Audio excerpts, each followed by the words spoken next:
여러분 안녕하십니까? 호텔 황제입니다. 이번 시간에는요, 서울에 입지한 리모델링이 필요한 매매 물건 현황에 대해서 말씀드릴 건데요. 먼저 또 이제 최근에 상담해 드린 사례 먼저 두 가지 여러분께 꿀팁을 하나 드리고요. 본 물건에 대해서 브리핑 드리도록 하겠습니다. 첫 번째 사례는요.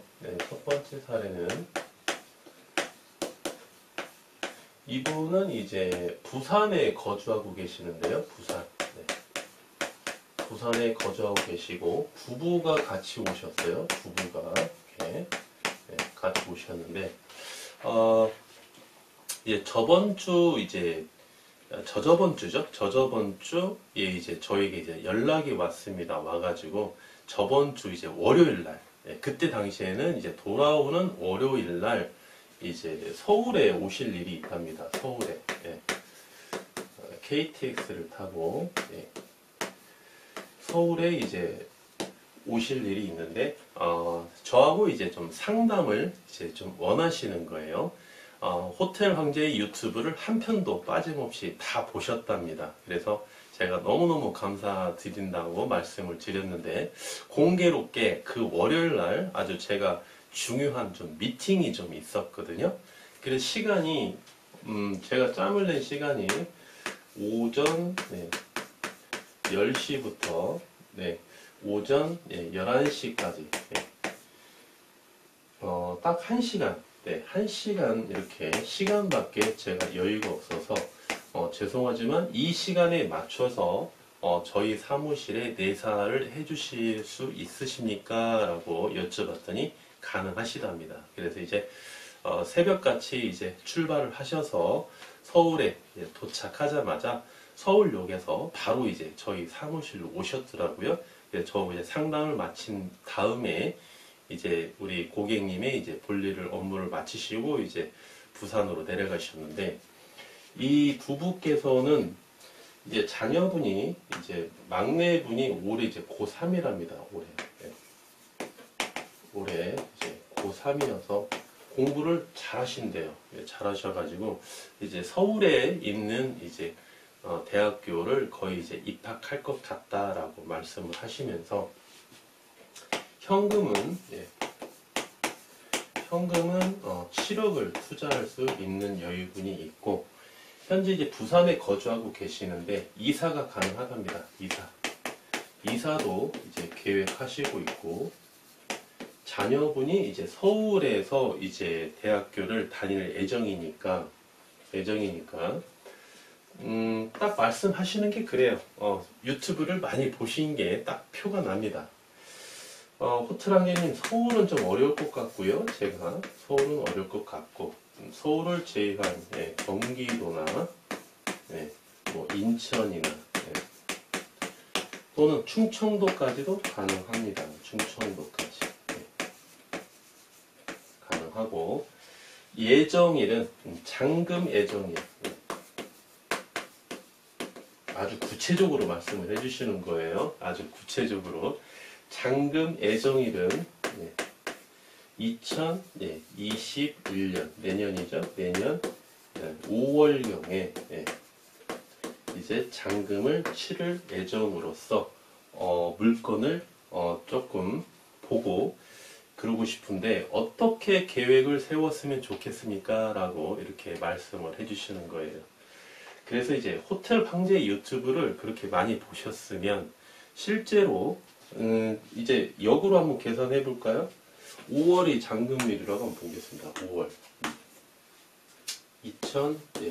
2021년 5월 만약에 15일이 잔금이라고 한번 가정해 보시면 보통 우리가 잔금일을 한 45일 정도 이 정도 잡거든요. 45일 짧으면 뭐 한 25일 길면은 한 45일 이렇게 해놓고 좀 앞당겨도 되니까는 잔금일 변경해서요. 그럼 4월 1일이라고 한번 가정해 보겠습니다. 4월 1일 날 이제 계약금 계약을 이때 계약을 체결하시고 5월 15일 날 이제 잔금일이 되는 거죠. 잔금일. 그러면 이렇게 공부를 많이 하셨던 분은요, 임장을 충분한 여유, 한 달만 잡으셔도 됩니다. 1개월.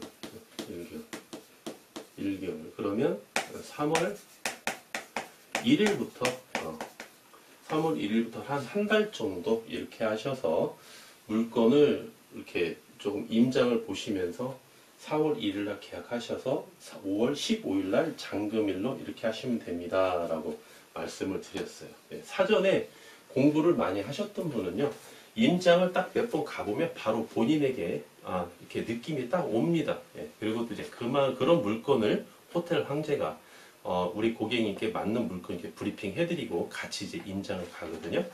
그래서 이제 지금 이제 서서히 준비를 해서 호텔 황제님, 그러면 제가 내년에 늦어도 3월 1일 이전에 연락을 드리고 이때부터 진행을 할 수 있게끔 좀 도와주십시오라고 이렇게 한 1시간 동안 이렇게 상담을 해드렸는데요. 이분들은 딱 오시자마자 명함을 드리고 인사를 드리면서 차 한잔 하시는데 눈빛이 말이죠, 아주 초롱초롱합니다. 초롱초롱. 두 분이서 눈빛이 말이죠, 4개의 눈빛이 저를 바라보는데 제가 긴장일 될 정도로 아주 초롱초롱한 눈빛을 가지셔가지고 제가 오히려 거꾸로 제가 먼저 우리 대표님, 고객님, 사모님 좀 긴장을 좀 푸십시오. 제가 더 오히려 긴장이 됩니다. 라고 이렇게 말씀도 드리면서 친절하게 한 1시간 동안 상담을 해드렸는데 저는 이제 그럴 때 좀 많이 보람을 느낍니다. 제가 어느 누군가의 큰 도움이 참 많이 되고 있구나. 유튜브를 이렇게 강의를 하면서 실제로 뭐 저하고 계약을 체결하지 않은 상담하시는 분도 많이 계시는데 뭐 법률 상담이나 세무 상담이나 해드리면서 제가 좀 많은 보람을 또 느끼고 있습니다. 여러분께서도 말이죠, 숙박업, 호텔이나 모텔에 대해서 창업하고자 하시는 그런 계획이 있으시다면 서슴지 마시고 호텔 황제와 함께 상담을 해 보시고요. 그 상담을 받아보시고 난 다음에 결정을 해도 되거든요. 예, 그래서 문의 많이 해주시고요. 또 매사해 주시면 우리 고객님께는 제가 한 1시간 정도밖에 상담을 못 해드렸는데 충분한 시간을 가지고 제가 한 2시간 정도는 항상 시간을 갖고 미팅 시간을 이렇게 제가 마련을 해드리고 있거든요. 내사해 주시면 아주 여러분께 좋은 정보, 또 진실된 정보로서 친절하게 상담해 드릴 것을 약속드리겠습니다. 위에 이제 전화번호 나가고 있죠? 예, 연락 많이 주시면 감사하겠고요. 두 번째 한번 사례를 한번 살펴볼까요? 두 번째 사례.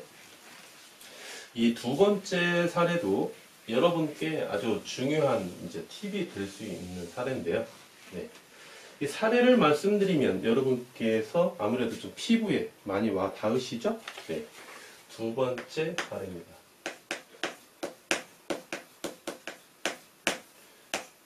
이분은 이제 충청도에 거주하고 계십니다. 충청도까지만 말씀드릴게요.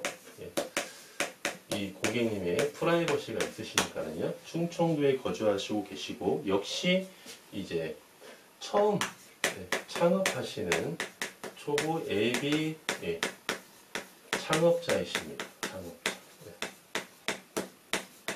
그리고 자기 자본은 현금은 이제 10억을 투자하실 계획이세요.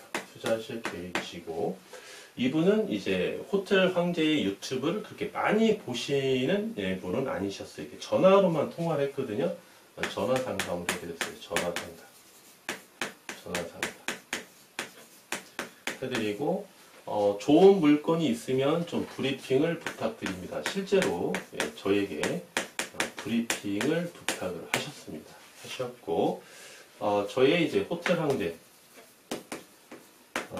유튜브를 그렇게 많이 보신 분은 아니셨어요. 딱 통화해보면 알거든요. 네, 이렇게 했는데 제가 브리핑 드리는 물건에 대해서 계속 이제 고민해보겠다라고만 말씀을 하세요. 고민해보겠다. 전화를 통화를 1번, 2번, 3번, 한 4번 정도, 5번 정도 이렇게 통화를 했죠. 통화하고 나서 6번째 정도 통화를 할 때 이분이 이제 말씀을 하십니다. 호텔 황제님, 제가 호텔 황제님께 물건을 받은 물건은 아닌데요. 제가 그 물건이 참 마음에 듭니다.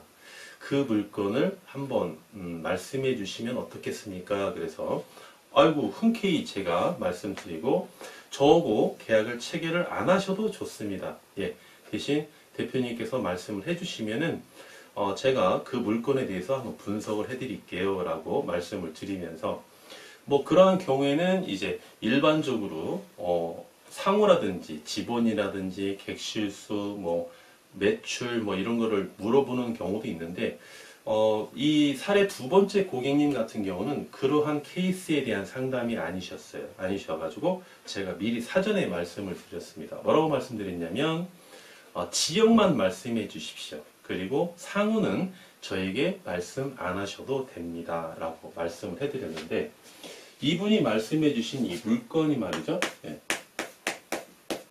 물건이 매가가 47억입니다. 47억. 그리고 충청도에 입지하고 있고요. 그리고 월 매출이 이제 매도인이 주장하는 월 매출이죠. 예, 검증은 안 해보셨다고 하시니까 매출이 8천만 원입니다. 8천만 원. 8천만 원인데 이 모텔을 취득하고 싶다고 하세요. 예, 그래서 계속 제가 듣기만 했습니다. 근데 이제 매도인의 조건이 있어요. 조건. 이제 이 고객님께서 마음에 드시니까 조건을 제출한 거예요. 제시를 한 겁니다. 첫 번째 조건은 비품 계약을 말씀하셨고 두 번째는 다운 계약입니다. 다운 계약. 비품 계약, 다운 계약 하니까 여러분 이렇게 피부로 이렇게 와닿지가 않죠? 그래서 비품 계약이 어떤 계약이고 다운 계약이 어떤 계약인지 먼저 이 용어의 정의부터 한번 말씀드릴게요. 먼저 이제 비품 계약입니다. 비품 계약. 비품 계약이라 하는 건 뭐냐면 우리가 이제 매매 계약을 체결하죠. 매매 이제 계약서 이렇게 체결을 하면 비품 계약 같은 경우는 계약서에 이제 명시를 하죠. 매매 가격. 매매 가격이 이제 47억이죠. 47억. 47억. 두 번째 47억을 이제 나누는 거예요. 부동산 가격. 이 경우에는 부동산 가격만 쓰셔도 됩니다. 뭐 토지 가격, 건물 가격 이렇게 구분을 안 하셔도 돼요. 그래서 부동산 가격 41억. 세 번째 비품 가격. 비품 가격 6억. 이렇게 체결하자는 거예요. 이게 바로 비품 계약입니다. 47억 맞죠? 47억. 보통은 우리가 이제 이건 빠져 있죠. 매매 가격만 쓰고 47억 매매 가격만 쓰지 다른 내용은 기재를 안 하거든요. 그런데 비품 계약 같은 경우는 이렇게 매매 가격, 부동산 가격, 비품 가격 이렇게 구분해서 쓰는 거예요. 이 목적이 뭐냐면 이제 절세 효과죠. 절세 효과. 이 비품 계약을 썼을 때 매도인과 매수인에게 어떠한 영향이 미치는지 한번 보겠습니다. 매도인, 매수인이죠. 매수인. 먼저 이렇게 비품 계약을 쓰자고 하는 건 뭐냐면 갑과 을이 매매 계약을 말이죠. 50억에 이제 계약을 쓰자고 하는 거예요. 50억. 그런데 매수인 입장에서는 50억을 사기에는 너무 좀 비싸거든요. 좀 깎아달라. 청유를 하죠. 좀 조정을 해달라. 매도인이 이야기입니다. 그러면 50억으로 하지 말고 47억 해주겠다.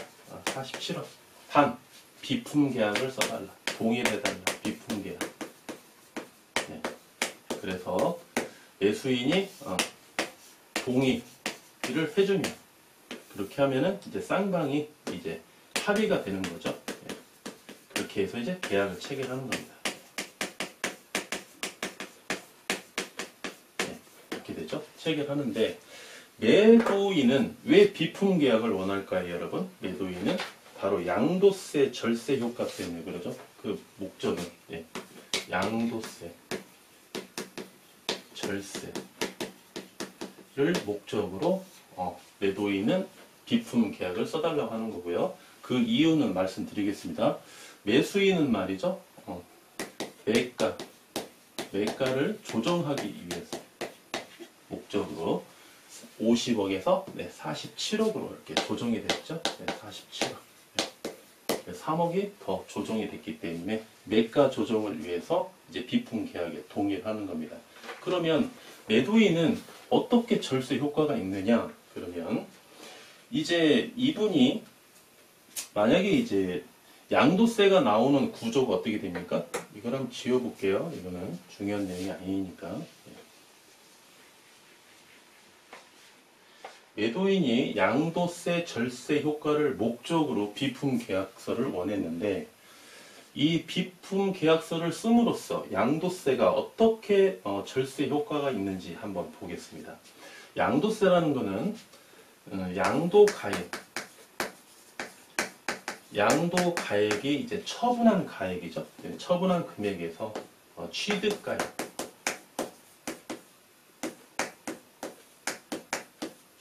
가격을 빼면 양도 차익이 발생이 됩니다. 양도 차익이 되면은 여기에서 또 다른 절차가 쭉 해서 맨 마지막에 납부해야 할 양도 소득세 이렇게 이게 이제 금액이 딱 나오죠. 맨 마지막에. 그러면 만약에 이분이 사셨을 때 말이죠. 이 처분은 이제 47억이죠. 47억. 47억에 파시니까 47억. 만약에 취득 가격이 만약에 40억이라고 한번 가정을 해보겠습니다. 40억. 그럼 양도 차익이 7억이 발생이 되죠. 7억.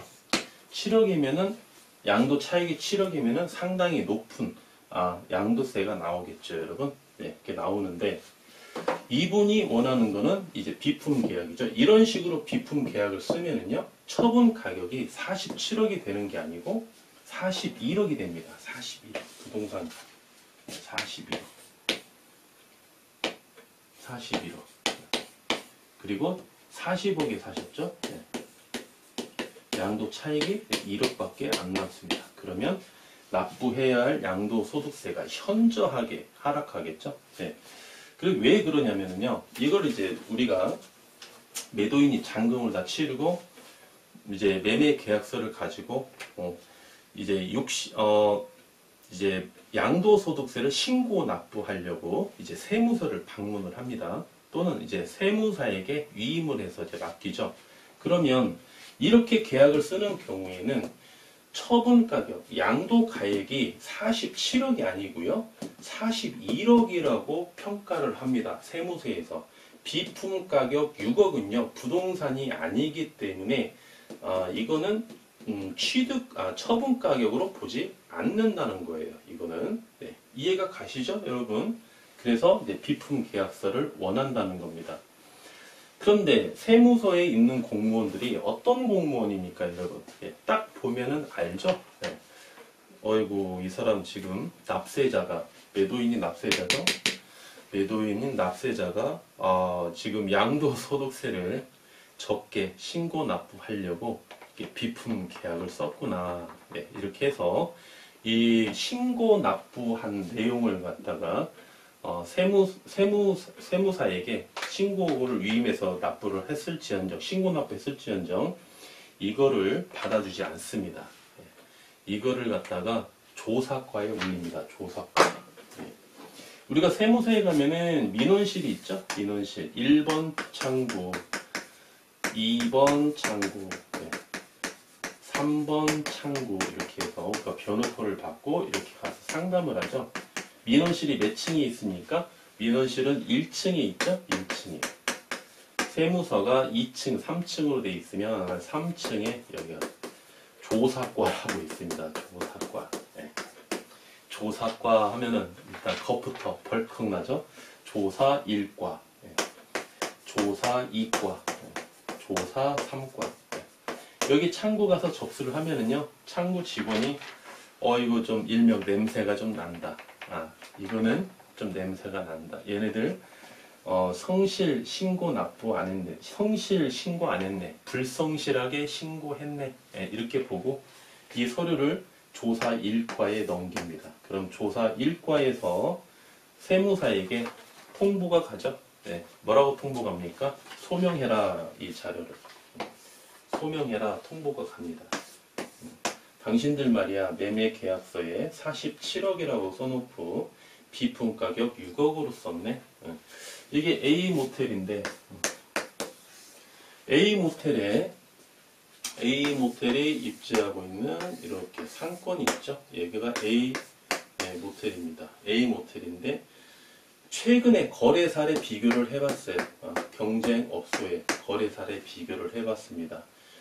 공시지가, 시세 다 따져봤어요. 따져봤는데 A 모텔 같은 경우는 한 47억에서 한 50억 정도 매매 가격을 쓰는 게 맞아.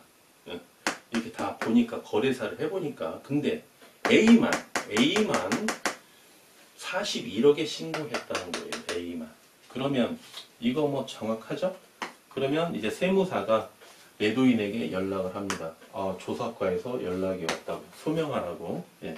일단 이렇게 찍히면 말이죠. 조사과에 서류가 가면은 한번 불성실 신고한 게 이게 소급해서 말이죠. 다시 신고하는 게 아니에요. 일단은 걸리는 겁니다. 불성실로. 신고 불성실로 일단은 이게 걸리는 거예요. 일단. 그러면 비품 가격 6억을 말이죠. 비품 가격 6억은 여기에서 무슨 말이냐면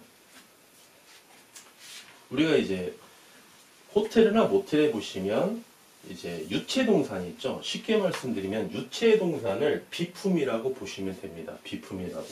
뭐 가전제품, 네. 네, 조명, 네. 침대, 네. 그 다음에 린넨, 네.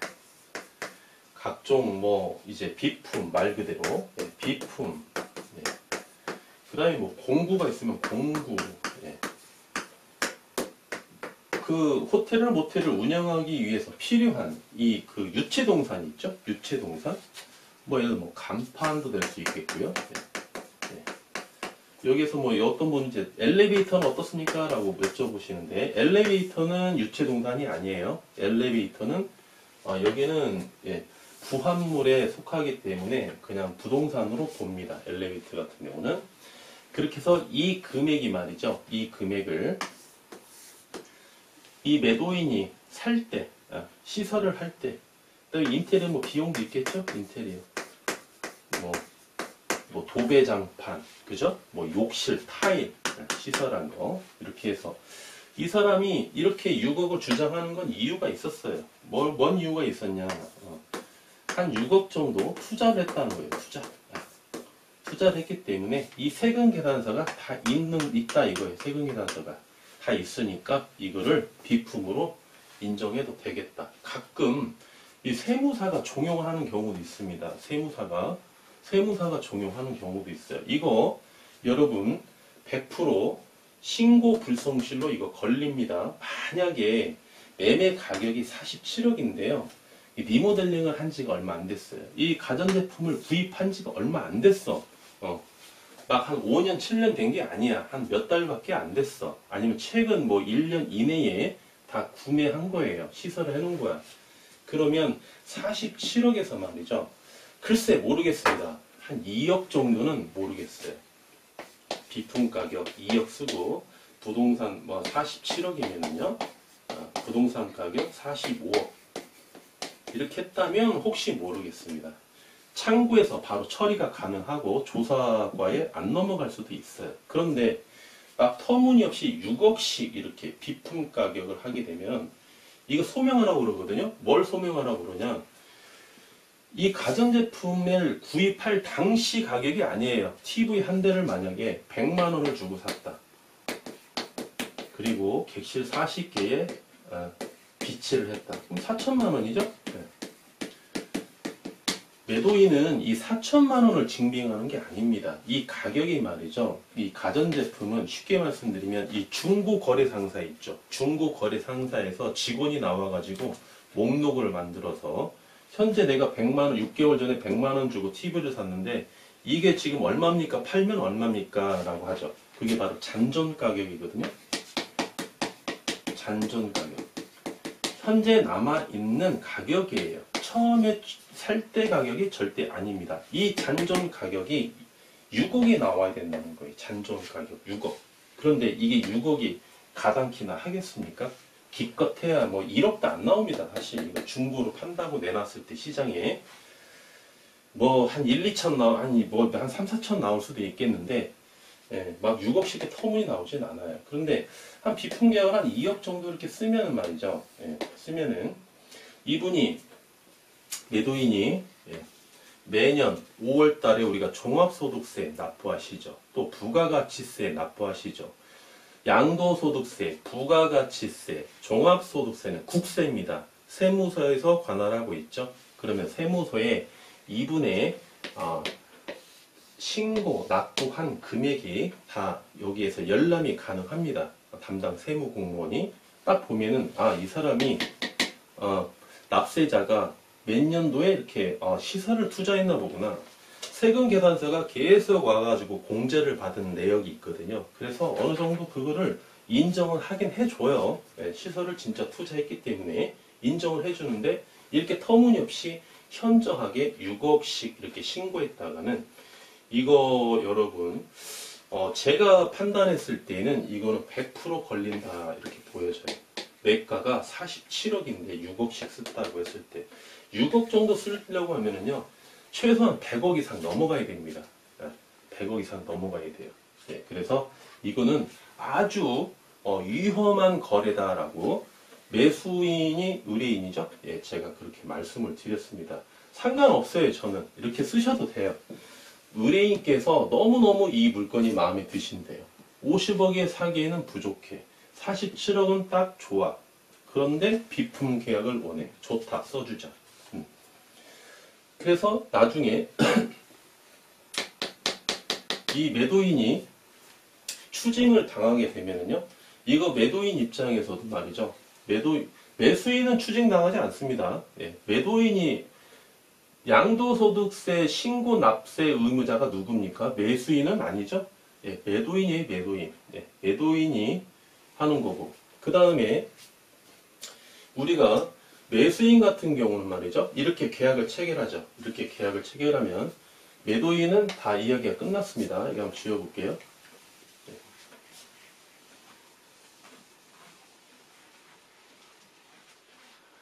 매도인은 어떻습니까? 매수인은 이제 잔금을 치르시죠? 잔금을 치르고 나서 쓰시면은 말이죠. 여기에 등기부 등본 있죠. 네.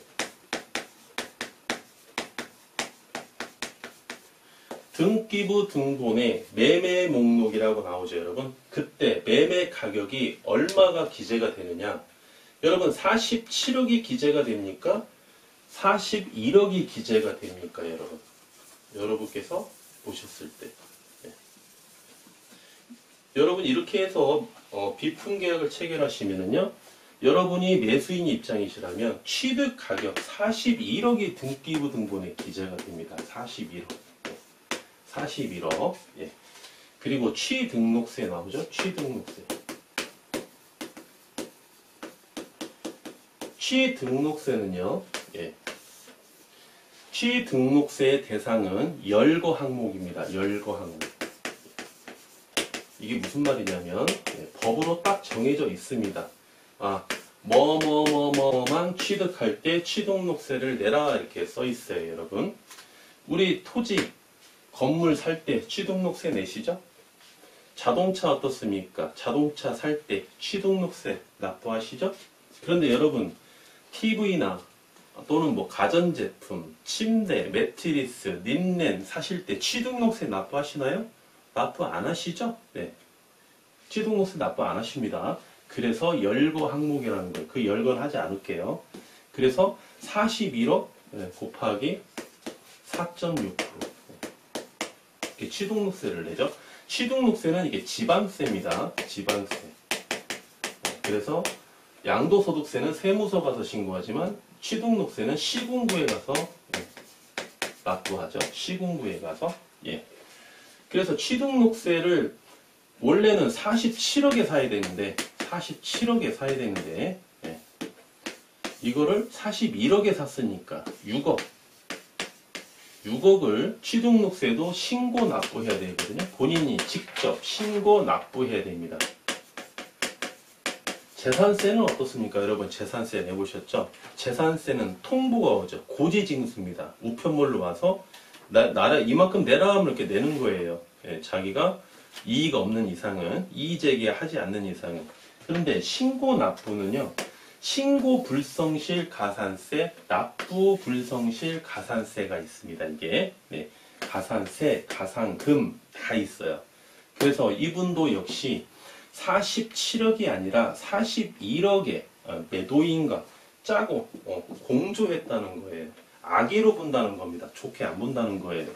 그러면 양도소득세를 담당했던 세무서에서 이거를 바로 잡으면 세무서에서 관할 시군구에 또 통보를 합니다. 통보를 해요. 그러면 시군구에서 매수인에게 취등록세를 불성실로 신고하고 불성실로 납부했기 때문에 다시 신고해라 그럽니다. 다시. 예, 그래서 가산세, 가산금이 다시 나옵니다. 다시. 얼마에 대해서? 47억에 대해서. 증빙을 못하면 전부 다 47억을 내겠고 비품가 6억을 제시를 했는데 세무서에서 나는 6억을 인정 못하겠고 세무서 입장에서는 나는 1억만 인정해주겠다. 그러면 부동산 가격은 46억, 비품은 6억, 다시 신고 납부해라. 이렇게 조치가 떨어지면 매수인도 역시 추징당한다는 거죠. 네, 그래서 이 비품 계약을 쓰실 때는 아주 조심히 쓰셔야 되고요. 이 비품 계약은 일명 준 다운 계약서라고 보시면 됩니다. 준 다운 계약서. 네. 약간 편법을 써서 이렇게 다운 계약을 쓰는 것과 이 세무서에서도 다 알고 있어요, 여러분. 그렇게 해서 이렇게 현저하게 비품 가격으로서 계약을 체결하시면 절대 안 된다. 우리 그 매도인 여러분께도 제가 말씀드려 보겠습니다. 보통 이제 제 유튜브 강의는 예비 매수인께서 많이 보시는 이제 동영상인데요.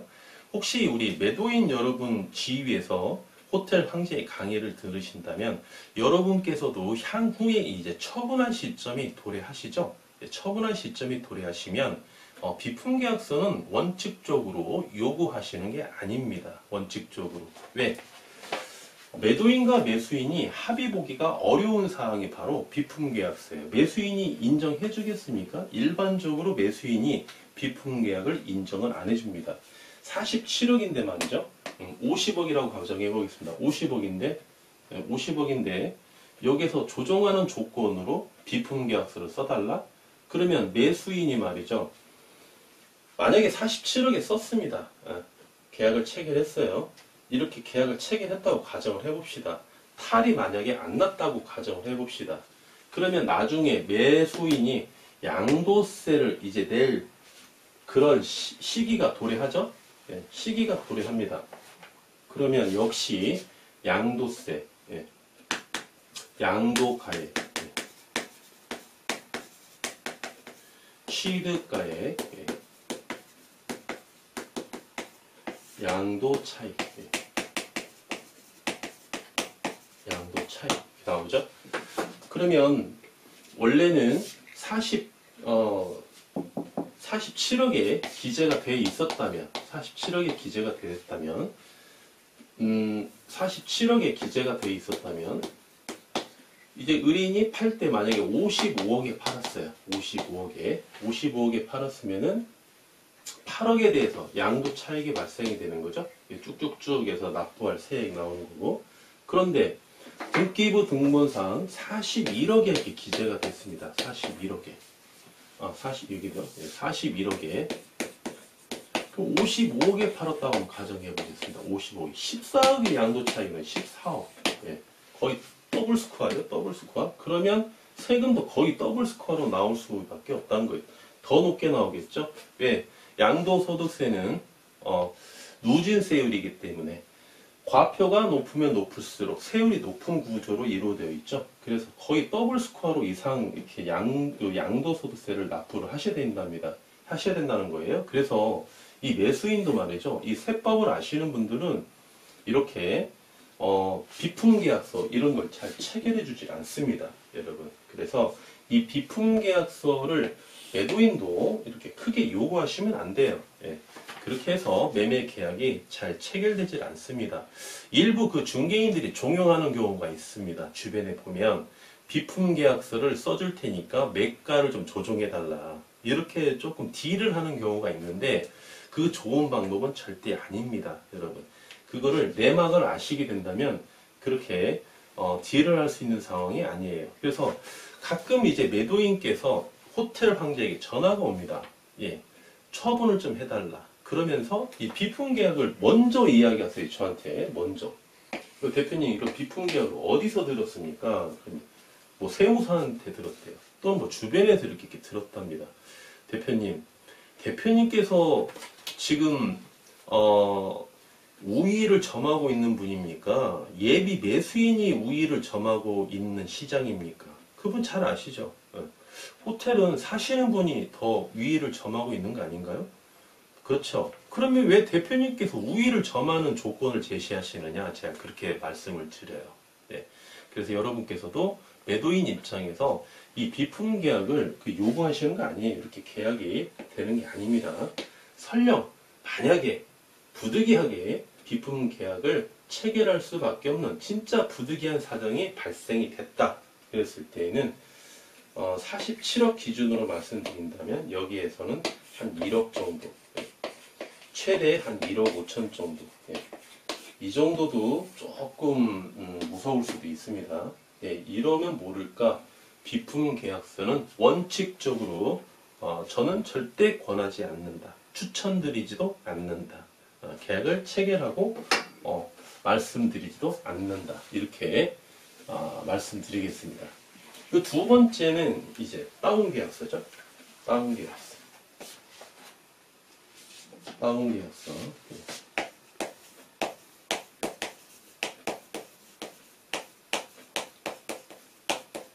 다운 계약서 이제 한번 정의를 알아봐 드릴게요. 갑과 우리 매매 계약을 체결하죠. 매매 계약.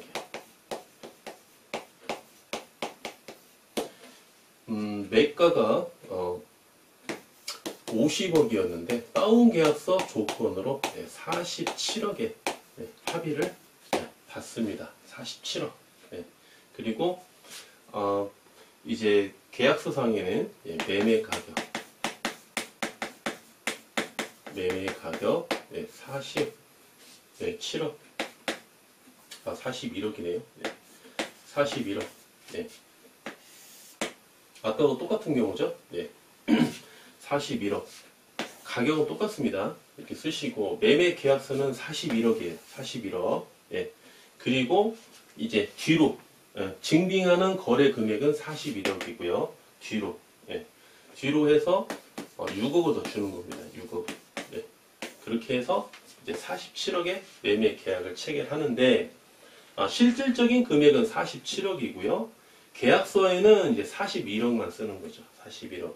41억을 이 계약서를 이제 갑이 이제 세무서에 신고하는 거고요. 양도소득세 납부했을 때 41억을 신고하는 거고, 매수인은 이제 취등록세를 낼 때 취등록세를 낼 때 47억이 아니고 41억짜리 이제 계약서를 이제 신고 납부하는 거죠. 보통 이런 경우에는 이제 계약서를 2장을 씁니다. 2장을. 네. 원 계약서 47억짜리 하나 써서 하나씩 이렇게 나눠갔고요. 그 다음에 41억짜리 계약서를 써서 하나씩 이렇게 나눠갔습니다. 이렇게 하나씩 이렇게 나눠갔어요. 네. 호텔 황제의 재생 목록에 보시면은요, 부동산 법률 세무안에 보시면 다운 계약서, 업 계약서, 제가 거기 자세하게 한 2년 전인가요? 그때 브리핑 강의 드린 내용이 있는데 그것도 한번 참고해 보시기 바랍니다. 그래서 이제 이 계약서, 네. 이 계약서를 신고하는 거죠. 이 계약서를 신고합니다. 그러면 등기부 등본에 의뢰 등기부 등본에는 취득가액이 이제 41억이 되는 거죠. 41억. 그렇죠? 네, 41억. 네. 41억인데 만약에 여기에 중개인이 있다. 중개인. 중개인이 중개를 다운 계약서를 41억짜리를 써서 이렇게 중개를 했다. 했으면 예, 이게 바로 다운 계약서인데요. 다운 계약서는 처벌이 엄청 강합니다. 여러분, 처벌이 강해서요. 다운 계약서를 써서 이게 적발이 되면은요. 예. 이게 이제 A라는 사람이 처음에 다운 계약서를 한번 썼다가 적발이 됐어요. 두 번째 또 쓰다가 또 적발이 됐어. 가중처벌 맞죠? 예, 똑같습니다. 처벌 내용이 취등록세의 3배 이하라고 이렇게 명시되어 있거든요. 처음 걸리면 취등록세, 보통 판례가 그렇습니다. 여러분, 사례가 취등록세의 1배가 이게 부과돼요. 징수 부과가 되거든요. 그러면 이제 47억이 원래 실거래가라는 게 이제 걸렸죠. 그럼 47억에 4.6%. 네, 얼마입니까? 47억이면은 4억이면은 2억 5천이니까 2억 2,500만 원 정도 되겠네요. 2억 2,500만 원. 2억 2,500만 원 정도 되겠네요. 취등록세가. 예. 그러면 2억 2,500만 원을 다 물어내야 됩니다. 다. 네. 중개인도 처벌 대상이고요. 매도인도 처벌 대상이고 매수인도 처벌 대상입니다. 똑같이 다 물어내야 됩니다. 이게 취등록세의 3배 이하인데 처음에는 1배. 그래서 전과가 있는데 또 걸렸다. 네. 그러면 네. 그때는 뭐 1.5배 이상, 3배 이하의 또 추징당해서 부가 징수되겠죠. 그래서 이제 다운 계약서는 예전에 말이죠, 관행처럼 많이 썼던 계약인데 뭐 업계약서 역시 마찬가지고요. 이제 지금은 세월이 많이 바뀌었습니다. 많이 바뀌어가지고 매도인도 그렇고 매수인도 그렇고 이 다운 계약서, 업 계약서를 잘 체결하지 않습니다. 요즘에는. 그래서 여러분께서도 매도인이 됐든 매수인이 됐든 간에 나에게 어떠한 이득이 있든지 불이익이 있든지를 떠나서 이 계약서는 별로 체결하는 것은 결코 좋은 방법은 아니다. 이 중개인도 역시 마찬가지고요. 예. 그 몇천만 원 벌려고 말이죠. 예. 중개해서 몇천만 원 벌려고 다운 계약서 유도했다가 얼마 나오죠? 이런 경우 2억 2,500만 원 나오죠. 예. 그래서 이 비품 계약이든지 다운 계약이든지 제가 이런 거에 대해서 좀 말씀을 드렸는데 이분이 이렇게 법은 좀 잘 아시더라고요. 이야기를 하시면 무슨 말씀이신지 다 알아들으시더라고. 그래서 다행히 이제 이분은 이런 거를 안고 가겠다 이거죠. 안고. 예, 비품 계약이나 다운 계약에 대해서 거의 한 85% 정도는 이해를 이미 하고 계시고 있었어요. 그래서 제가 조금 더 구체적으로 좀 말씀을 드려서 대표님 그거는 다시 한번 좀 고려해 보시죠. 네, 그리고 이 내용에 대해서 파생되는 거 하나 더 팁을 말씀드리겠습니다. 네. 그러면서 제가 말씀드린 내용이, 이걸 다 설명해 드리고요. 말씀드린 내용이 자기 자본 10억을 투자하시는 의뢰인이셨죠? 네, 고객님이셨어요.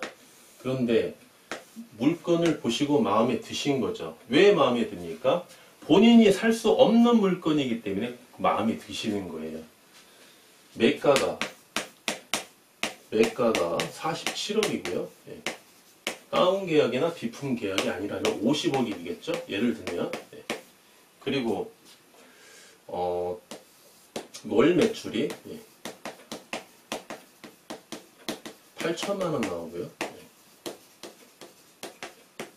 뭐 대지 면적, 연면적, 객실수 뭐 이런 거는 말씀 안 드리겠습니다. 예. 뭐 저도 자세히 기억은 안 나네요. 예. 그래서 이제 뭐 객실도 뭐 한 40개 이상 되고 뭐 땅도 좀 넓고 하면 그러겠죠. 이 가격대면 리모델링도 뭐 다 시설이 완료가 됐겠고요. 근데 문제는 뭐냐면 자기 자본 기준으로 했을 때 말이죠. 자기 자본 기준으로 했을 때 47억이라고 보겠습니다. 예. 비품 계약, 다운 계약 좋아요. 네, 47억이라고 한번 보겠습니다. 그렇게 해도 이 물건은 취득할 수가 있다 없다? 네, 취득할 수가 없습니다. 이 물건 결론부터 말씀드리면 왜 그럴까요, 여러분? 왜 그럴까요? 비품 계약이라고 먼저 한번 보겠습니다. 비품 계약. 네. 비품 계약을 해서 47억에 계약을 체결했죠? 계약을 체결했죠? 그러면 부동산 가격이 얼마라고 그랬죠? 네. 부동산 가격이 41억이죠. 41억. 네. 그렇죠? 계약서에 명시되어 있으니까. 금융권에서 한번 바라보겠습니다. 이분이, 고객님이 현금 10억으로서 47억짜리 해당 모텔을 사시려면 융자가 얼마 나와야 될까요, 여러분? 취득목세가 아까 2억 2,500만 원이라고 했죠?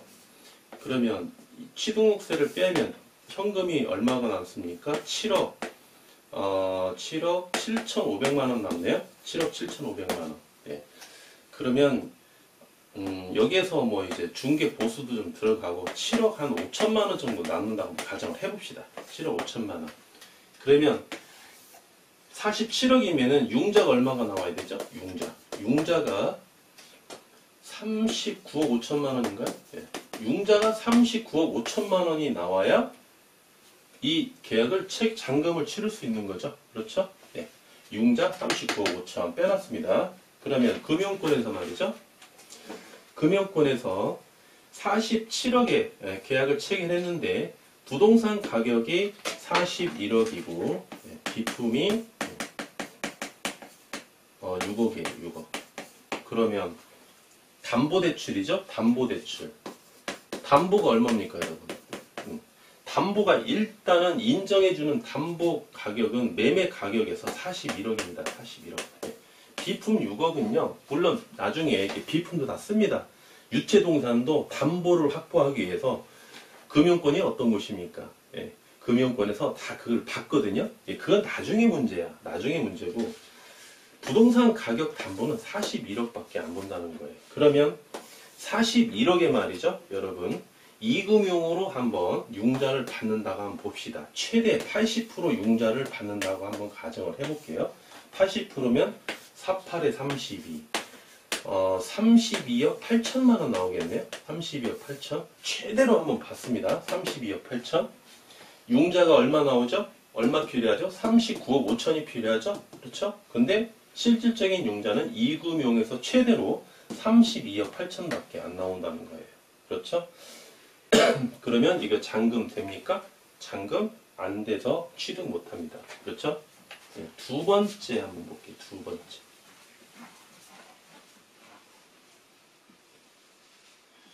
역시나 뭐 다운 계약서도 마찬가지죠. 여러분, 다운 계약서. 다운 계약서를 두 장 쓴다고 그랬죠? 네. 첫 번째 장은 47억으로 계약서를 쓰고, 두 번째 계약서는 41억을 쓴다고 그랬죠? 예, 그래서 이거는 첫 번째, 이게 원본이지 사실은. 이거는 당사자끼리 보관하는 겁니다. 향후에 혹시 말이 다를 수가 있으니까 당사자끼리 그냥 보관하는 거고, 예, 이 41억짜리 계약서가 이게 세무서에 들어가고, 설명을 쭉 드렸습니다. 그 다음에 시군구에 들어가고, 그 다음에 어디 들어가죠? 그 다음에 이제 금융권에 들어가죠. 이 계약서가 금융권에 들어갑니다. 예전에는 아주 이제 옛날 이야기입니다. 예전에는 이 계약서를 2장 쓰죠. 그러면 41억짜리는 세무서 시군구 이렇게 들어가고요. 이렇게. 그리고 47억짜리 쓴 계약서 있죠. 이거를 이제 금융권에 이렇게 제출하던 시절도 예전에는 있었어요. 있었어. 예. 이거는 금융권을 끼고 하는 거죠. 끼고. 금융권도 알아야 가능하기 때문에 금융권 모르고 당사자끼리 했다가는 나중에 이게 적발이 됐을 때 이거 사기로 이게 고소당할 수 있습니다. 금융권에서요, 이 매도인 매수인을 사기로 고소할 수 있습니다. 사기. 예. 특히 차입자.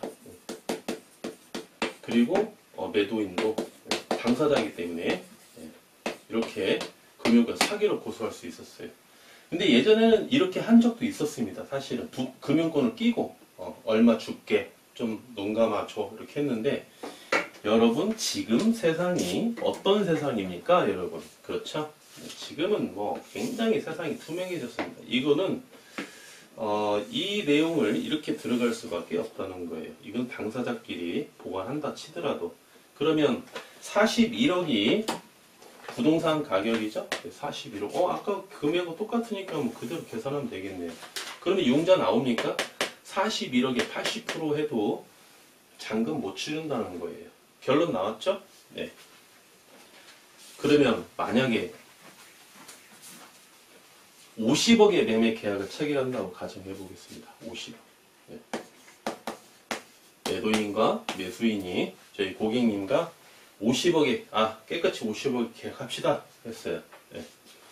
그러면 50억에 계약하고 매매 가격이죠. 자기 자본이 10억이 있습니다. 10억. 그 상태에서 50억에 이금융으로 최대 80% 융자를 받는다고 한번 가정해 보겠습니다. 얼마 나옵니까? 네, 40억 나오죠. 융자 40억. 그 다음에 취등록세 얼마 필요하죠? 50억이니까 아까 2억 2,500만 원이었나요? 2억 2,500만 원. 그렇죠? 네. 그러면 40억이니까 현금 10억 필요하시죠? 10억. 네. 그리고 취등록세 2억 2,500만 원 필요하시고요. 만약에 중개보수만 2천만 원 필요하다고 한번 해보겠습니다. 2천만 원. 맞나? 0.9%니까 원칙으로 하시면은 협의사항이니까 최대로 한 4,500만 원 정도 되겠네요. 네. 한 2천만 원만 해도 얼마입니까? 여기 4,500 적어볼게요. 네. 요즘에 2천만 원씩 받고 중개인들이 중개 안 하거든요. 네. 4,500 그냥 최대치로 한번 적어보겠습니다. 4,500만 원. 기타 뭐 조금 들어가는 부분이 있거든요. 네, 면허세도 좀 들어가고. 예, 그러면 아무리 적게 계산을 해도 말이죠. 10억에서 2억 6천, 7천, 2억 7천만 원이 부족하다는 거예요. 2억 7천만 원. 그러면 얼마 있어야 된다? 한 13억 정도는 있어야, 13억 정도는 있어야 50억에 해당되는 모텔을 취득할 수 있다는 겁니다. 그것도 이금융으로 최대 80%까지 담보 비율이 인정되는 지역에서 받는다고 가정을 했을 때. 그렇죠? 예, 그래서 우리 그 의뢰인에게, 우리 고객님께 제가 그런 말씀을 드렸습니다. 3가지 말씀드렸죠. 비품 계약, 그 다음에 다운 계약, 실거래가로 50억을 했을 때 대표님께서 자기 자본 10억으로는 어떠한 방법으로도 취득할 수가 없다. 그러면 지금 눈만 되게 높아진 거예요. 눈만. 10억으로 취득할 수 없는 물건을 바라보시다가 다른 물건을 보시면 눈에 좀 잘 안 들어오거든요. 이게. 그렇죠? 그래서 이 중개인들이 말이죠. 아무런 개념 없이, 중개인들이 아무런 개념 없이 자기 자본 대비 매매 가격이 얼마가까지가 취득할 수 있는 물건인지, 또는 해당 물건처럼 리모델링이 필요한 물건인데 최대 용자가 얼마까지 나오기 때문에 조건부로서 그렇죠? 그러면 자기 자본이 얼마가 소요가 돼야 해당 호텔을 취득할 수 있는지 이런 거를 전체적으로 분석한 다음에 실소유자분께서 자기 자본이 5억이 있는지 10억이 있는지 15억이 있는지 뭐 20억이 있는지 뭐 100억이 있는지 이런 거를 파악을 해서 거기에 맞는 해당 물건을 브리핑을 하셔야 고객님께 정확한 정보를 드리는 거예요. 그렇죠? 결론은 정확한 정보를 드리는 게 바로 그게 정확한 정보이지 않겠습니까? 예, 터무니없이 해당 사항도 없는 물건을 이렇게 중개하는 거는 이 중개인의 미스라고 볼 수도 있어요. 그래서 이제 저희 고객님께 그 세 가지를 제가 구체적으로 말씀을 드렸고요. 한번 진지하고 한번 고민을 해보겠다 이렇게 말씀을 하시더라고요. 근데 이미 그렇게 눈이 높아진 상태에서는요, 그 이하의 물건이 쉽게 잘 들어오지가 않습니다. 실질적으로. 예. 우리가 보리밥 먹다가 쌀밥은 들어갈 수가 있지만 쌀밥 먹다가 보리밥 먹기는 좀 싫은 거거든요. 예, 그와 좀 이치가 좀 비슷합니다. 예. 작은 차를 집에 살다가 큰 집에는 살 수 있어도 큰 집에 살다가 작은 집에 적응하기는 조금 어렵다는 거예요. 네, 그래서 여러분께서도 이 중개인을 선택하실 때 말이죠. 이 조력자의 능력이 그리고 수준이 어느 정도 되느냐, 분석 능력도 중요한 거고 실무관계, 법률관계 이런 것도 상당히 여러분에게 괜히 여러분이 좀 이렇게 헷갈릴 수가 있거든요. 그래서 중개인을 선택하는 것도 굉장히 좀 중요하다. 또 한번 강조드리겠습니다. 해당 물건은 이제 서울에 입지하고 있는데요. 물건 번호는 119122번입니다. 사용 승인을 2005년 2월 5일 날 사용 승인을 받으셨죠. 지하 3층부터 지상 10층까지 형성되어 있고요. 대지 면적 410제곱미터, 평수로는 124평, 연면적 3207제곱미터, 평수로는 970평이고요. 매가는 현재 100억에 진행하고 있습니다. 현재 소유자께서는 직용 중이시고요. 최대 용적 96억 가능하시죠? 리모델링이 필요한 물건이기 때문에 조건부 대출이죠. 리모델링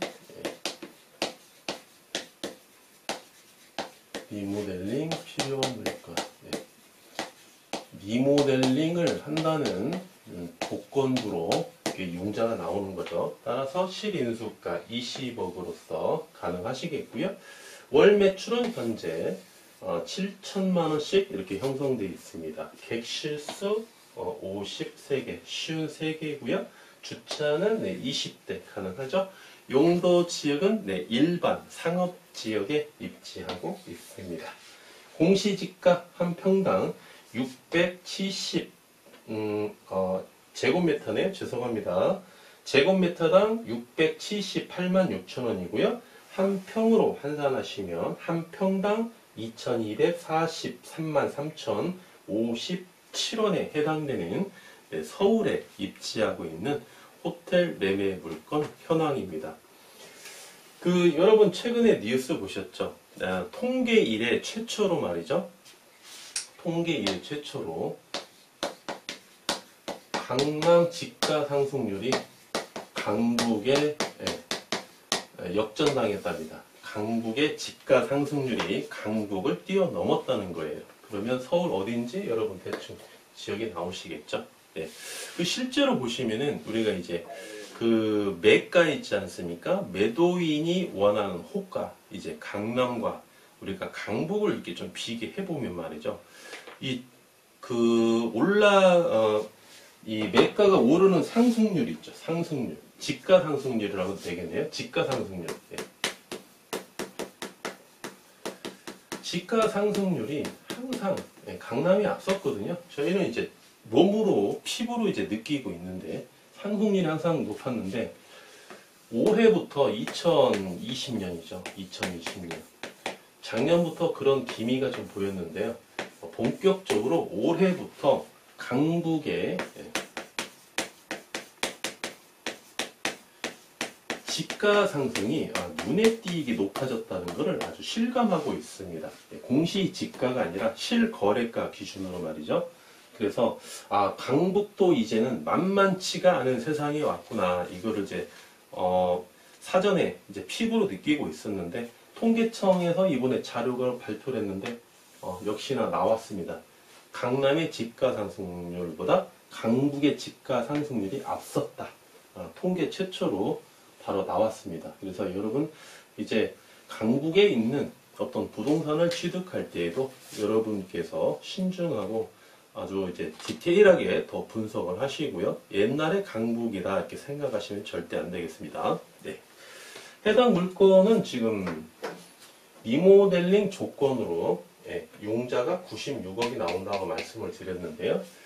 리모델링 비용은 15억 투자 15억 투자 시 월 매출은 현재 매출이 7천만 원인데요. 현재 매출로서는 이 융자 받아서는 수익률이 안 나오겠죠. 월 매출 1억 5천 예상이 충분히 가능한 호텔입니다. 그리고 이제 인근에 경쟁업소 있죠. 인근 호텔보다 객실 평수가 더 높습니다. 객실 평수가 연면적이 970평이죠. 그래서 경쟁 호텔이 쭉 있는데 그 중에서 객실 평수가 제일 넓다는 겁니다. 그래서 리모델링만 잘 하셔서 관리만 잘 하시고 운영을 아주 노하우를 가지고 운영을 하신다면 충분히 경쟁력은 비교 우위에 있다. 이렇게 보시면 되겠고요. 더블 역세권에 입지하고 있습니다. 더블 역세권, 더블 역세권에 이렇게 입지하고 있고요. 그 다음에 이제 여기에서 보시면은 이제 15억 정도는 이제 최근에 이제 고객님께서 한 10억을 예상하시는 고객님이 계셨거든요. 해당 물건을 가지고 제가 한 10억 정도 리모델링을 한번 투자할 계획이 있는데 어떻게 생각하십니까? 그랬어요. 자금이 좀 부족했습니다. 이거는. 그래서 해당 물건은 말이죠. 10억을 리모델링해서는 당장은 수익은 나올 수 있겠습니다. 당장은. 그렇지만 계속 보유 기간 동안 그리고 향후에 이제 처분할 때 심각한 문제에 부딪힐 수 있다. 그래서 호텔 황제가 10억 투자하실 경우에는 해당 호텔을 취득하지 마시라라고 오히려 조언을 드렸습니다. 있는 거는 있는 그대로 말씀드려야 되니까는요. 그래서 다른 물건을 좀 보셔라. 규모가 조금 더 적은 물건을 보셔라. 이렇게 제가 말씀을 드렸습니다. 그러시면은 해당 물건의 이자 지급액과 기대 수익률 마지막으로 한번 살펴보겠습니다. 이자 지급액. 최대 융자 96억 받으시죠? 96억 받으시면 이자율이 4.6%. 여기 있네요. 4.8%네요. 4.8%. 죄송합니다. 4.8%면은 1년에 4억 6천 100만 원의 이자가 발생이 되겠고요.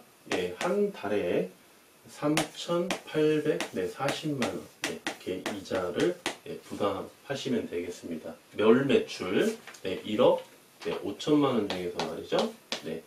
기대 수익률 한번 살펴보겠습니다. 기대 수익률.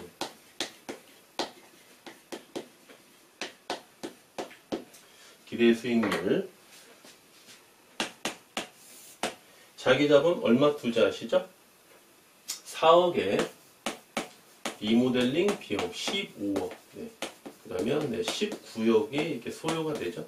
19억 투자하시고 월 매출 1억 5천만 원 중에서 순수익은 매달 순수익은 3,250만 원 이렇게 보시면 되겠습니다. 12개월로 곱해 주시고요. 비율로 환산해 주시면 기대 수익률은 20.5% 이렇게 나왔습니다. 여기서 우리가 조금 더 좀 보셔야 될 사항이 뭐냐면요.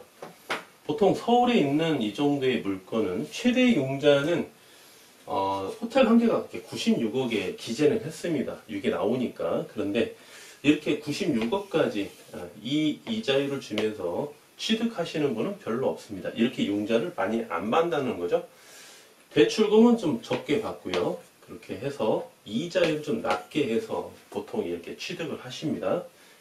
해당 물건 같은 경우는 그렇게 되면은 이자 지급액이 좀 적게 나오겠죠.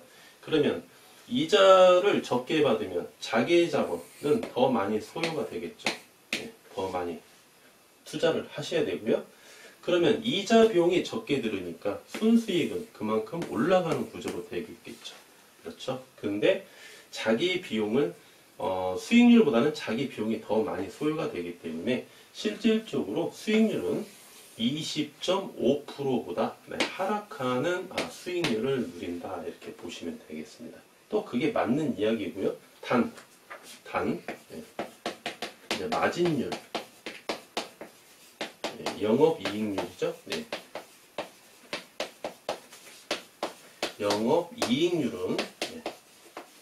영업이익률은 이때 지금 계산해드린 첫 번째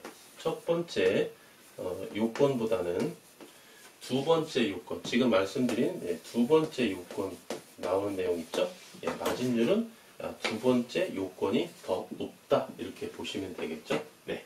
이번 시간에 말씀드린 내용은요, 사례 두 가지를 통해서 여러분께서 첫 번째 사례도 그렇고요, 두 번째 사례도 그렇고 여러분께서 좀 공부가 좀 많이 되는 그런 사례 내용이었습니다. 그리고 서울 강북에 입지한 리모델링이 필요한 호텔 매매 물건 현황에 대해서 자세하게 살펴봤습니다. 감사합니다. 지금까지 호텔 황제였습니다.